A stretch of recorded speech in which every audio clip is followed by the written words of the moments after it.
Hello बच्चों, चलो आज फिजिक्स का एक बहुत ही इंटरेस्टिंग टॉपिक समझते हैं, न्यूक्लियर फ्यूजन। ये वही प्रोसेस है जो हमारे सूरज और बाकी सभी तारों को उनकी ज़बरदस्त शक्ति देता है। तो क्लास शुरू करने से पहले चलो एक सवाल पे दिमाग लगाते हैं। हमारा सूरज पिछले 5 बिलियन साल से, सोचो, 500 करोड़ साल से लगातार इतनी जबरदस्त एनर्जी कैसे दे रहा है? ये रोशनी, ये गर्मी इतने लंबे टाइम से कंसिस्टेंटली आ कहां से रही है? क्या है इसके पीछे का राज? चलो इसी मिस्ट्री को सॉल्व करते हैं। इस सवाल का जवाब छुपा है एक बहुत ही पावरफुल प्रोसेस में, जिसका नाम है न्यूक्लियर फ्यूजन। और यही है हमारे आज के चर्चा का पहला सेक्शन। तो आखिर ये न्यूक्लियर फ्यूजन है क्या? देखो, बिल्कुल सिंपल शब्दों में ये एक ऐसा प्रोसेस है जिसमें दो हल्के छोटे छोटे एटॉमिक न्यूक्लियाई आपस में जुड़कर यानी फ्यूज होकर एक भारी बड़ा न्यूक्लियस बनाते हैं। और इस प्रोसेस में एक massive amount of energy release होती है। मतलब छोटे न्यूक्लियाई का जुड़कर एक बड़ा न्यूक्लियस बनाना। बस ये देखो, इस इमेज में हमें फ्यूजन का बिल्कुल पहला फंडामेंटल स्टेप दिख रहा है। यहाँ दो प्रोटॉन्स यानी हाइड्रोजन के न्यूक्लियाई आपस में कंबाइन हो रहे हैं। इससे क्या बनता है? एक ड्यूटेरॉन। ड्यूटेरॉन क्या है? ये हाइड्रोजन का ही एक थोड़ा सा भारी वर्जन है जिसे हम आइसोटोप कहते हैं। और सबसे इंपॉर्टेंट, इसके साथ रिलीज होती है एनर्जी। यही वो पहला रिएक्शन है जो सूरज के कोर में हर सेकंड लाखों करोड़ों बार हो रहा है। अच्छा, तो अब थोड़ा और गहराई में चलते हैं और देखते हैं कि सूरज के कोर में ये प्रोसेस आगे कैसे बढ़ता है। तो आते हैं हमारे नेक्स्ट सेक्शन पर। सूरज के अंदर ये एनर्जी अचानक से नहीं बन जाती। ये एक मल्टी स्टेप प्रोसेस है जिसे कहते हैं प्रोटॉन प्रोटॉन साइकिल, या शॉर्ट में पीपी साइकिल। समझ लो, ये सूरज की एनर्जी बनाने की सीक्रेट रेसिपी है। इस साइकिल को ध्यान से समझना। स्टेप 1, जैसा हमने अभी देखा, दो प्रोटॉन्स फ्यूज होकर एक ड्यूट्रॉन बनाते हैं। सिंपल। फिर स्टेप 2, अब ये ड्यूट्रॉन एक और प्रोटॉन के साथ जुड़ जाता है और बनाता है हीलियम का एक हल्का सा वर्जन जिसे हम 3He कहते हैं। और फाइनली स्टेप 3, ऐसे दो 3He न्यूक्लियाई आपस में टकराकर फ्यूज हो जाते हैं। इससे बनता है एक स्टेबल हीलियम न्यूक्लियस यानी 4He, और इसके साथ दो प्रोटॉन्स वापस निकल जाते हैं जो आगे रिएक्शन में फिर से हिस्सा ले सकते हैं। तो इस पूरे प्रोसेस में हाइड्रोजन एक फ्यूल की तरह यूज हो रहा है और हीलियम उसकी ऐश यानी राख की तरह बन रहा है। तो इस पूरे प्रोटॉन प्रोटॉन साइकिल से नेट एनर्जी कितनी निकलती है? ये नंबर देखो, 26.7 मेगा इलेक्ट्रॉन वोल्ट्स। हाँ, 26.7 MeV। ये तब है जब 4 हाइड्रोजन एटम्स मिलकर एक हीलियम एटम बनाते हैं। अब भले ही ये नंबर छोटा लगे, लेकिन सोचो, सूरज के अंदर ये रिएक्शन हर सेकंड अरबों खरबों बार हो रहा है। Can you imagine the total power? Amazing है ना? अब एक लॉजिकल सवाल आता है। अगर फ्यूजन इतना पावरफुल है, इतनी सारी एनर्जी देता है, तो हम इसे धरती पर आराम से इस्तेमाल क्यों नहीं कर लेते? यहीं आती है इसकी सबसे बड़ी चुनौती। प्रॉब्लम का नाम है कूलम रिपल्शन। हम सब जानते हैं कि प्रोटॉन्स पॉजिटिवली चार्ज्ड होते हैं और सेम चार्जेस क्या करते हैं? एक दूसरे को रिपेल करते हैं, धक्का मारते हैं। ये बिल्कुल वैसा ही है जैसे दो मैग्नेट्स के सेम पोल्स को पास लाने की कोशिश करना। वो एक दूसरे को दूर फेंक देंगे। प्रोटॉन्स के साथ भी ऐसा ही होता है।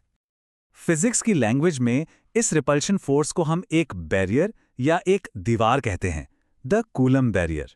ये एक ऐसी इलेक्ट्रोस्टैटिक दीवार है जो दो पॉजिटिव न्यूक्लियाई को इतना पास आने से रोकती है कि वो फ्यूज हो सकें। तो अगर फ्यूजन करवाना है तो सबसे पहले इस बैरियर को तोड़ना पड़ेगा। तो इस बैरियर को तोड़ें कैसे? जवाब है एक्सट्रीम हीट। बहुत ज्यादा गर्मी।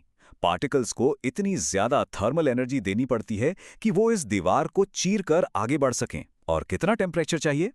लगभग 3 बिलियन केल्विन। सोचो, 300 करोड़ केल्विन। इसको पर्सपेक्टिव में रखो। सूरज के कोर का टेम्परेचर सिर्फ 15 मिलियन केल्विन है। धरती पर फ्यूजन करवाने के लिए उससे भी कई गुना ज्यादा गर्मी चाहिए। इसी वजह से इस प्रोसेस को थर्मोन्यूक्लियर फ्यूजन भी कहते हैं। थर्मो मतलब हीट। लेकिन इतनी चैलेंजेस के बाद भी इंसानों ने धरती पर फ्यूजन अचीव किया है। पर इसके दो बहुत ही अलग रूप हैं। चलो देखते हैं इन्हें हमारे अगले सेक्शन में। धरती पर फ्यूजन दो बिल्कुल ऑपोजिट तरीकों से अचीव किया गया है। एक तरफ है अनकंट्रोल्ड फ्यूजन, जिसका सबसे बुरा एग्जाम्पल है हाइड्रोजन बॉम्ब। यहां सारी एनर्जी एक झटके में, एक पल में रिलीज हो जाती है, जो सिर्फ तबाही लाती है। और दूसरी तरफ है कंट्रोल्ड फ्यूजन। ये क्लीन एनर्जी का फ्यूचर है। इसमें एनर्जी को धीरे धीरे एक सस्टेनेबल तरीके से निकाला जाता है जिसे हम इस्तेमाल कर सकें। लेकिन हाँ, ये अभी भी डेवलपमेंट फेज में है। इस अनकंट्रोल्ड फ्यूजन का अंजाम बहुत भयानक हो सकता है। एक हाइड्रोजन बॉम्ब जिसमें हाइड्रोजन के आइसोटोप्स का फ्यूजन होता है 10 मेगाटन्स ऑफ टीएनटी के बराबर धमाका कर सकता है। इतना ही नहीं, थ्योरेटिकल कैलकुलेशंस ये भी कहती हैं कि अगर बहुत सारे बॉम्ब फटे तो एक न्यूक्लियर विंटर हो सकता है जिसमें रेडियो एक्टिव फॉलआउट सूरज की रोशनी को धरती तक आने से ही रोक देगा। तो अब आते हैं सबसे आखिरी और सबसे फंडामेंटल सवाल पर। आखिर ये सारी एनर्जी आ कहां से रही है? इसका जवाब फिजिक्स के एक बुनियादी सिद्धांत में है। ये कॉन्सेप्ट बहुत इंपॉर्टेंट है। जब 4 प्रोटॉन्स मिलकर एक हीलियम न्यूक्लियस बनाते हैं तो जो नया हीलियम न्यूक्लियस बनता है ना, उसका मास उन 4 प्रोटॉन्स के टोटल मास से थोड़ा सा हल्का सा कम होता है। तो सवाल ये है कि ये लॉस्ट मास, जिसे हम मास डिफेक्ट कहते हैं, ये गया कहाँ? ये कहीं गायब नहीं होता, बल्कि ये ही एनर्जी में कन्वर्ट हो जाता है। क्रूशियल पॉइंट यही है, मास ही एनर्जी में बदल रहा है। This is called mass energy interconversion. और जैसे ही हम मास एनर्जी इंटरकन्वर्जन की बात करते हैं, फिजिक्स की सबसे फेमस इक्वेशन दिमाग में आती है। कौन सी? बिल्कुल सही, E=mc²। आइंस्टाइन की यही वर्ल्ड फेमस इक्वेशन इस पूरे प्रोसेस के पीछे का फंडामेंटल प्रिंसिपल है।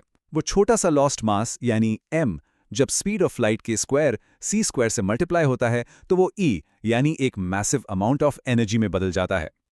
तो चलो एक क्विक रिकैप करते हैं। हमने क्या सीखा? फ्यूजन वो प्रोसेस है जिसमें हल्के एलिमेंट्स जुड़कर भारी एलिमेंट्स बनाते हैं और इस दौरान बहुत ज्यादा एनर्जी रिलीज होती है। यही शक्ति तारों को रोशन करती है, लेकिन इसे धरती पर हासिल करने के लिए कूलॉम्ब बैरियर को तोड़ना पड़ता है, जिसके लिए एक्सट्रीम हीट और प्रेशर चाहिए। और मैं आप सबको इस आखिरी सवाल के साथ छोड़ रहा हूं, क्या इंसान साइंस की मदद से तारों की इस बेइंतहा शक्ति को धरती पर हमारे फायदे के लिए आखिर काबू कर पाएगा? इसके जवाब पर ही शायद हमारा फ्यूचर डिपेंड करता है। इस तरह से न्यूक्लियर फ्यूजन का बेसिक कॉन्सेप्ट और इसकी इंपॉर्टेंस दोनों क्लियर हो जाते हैं।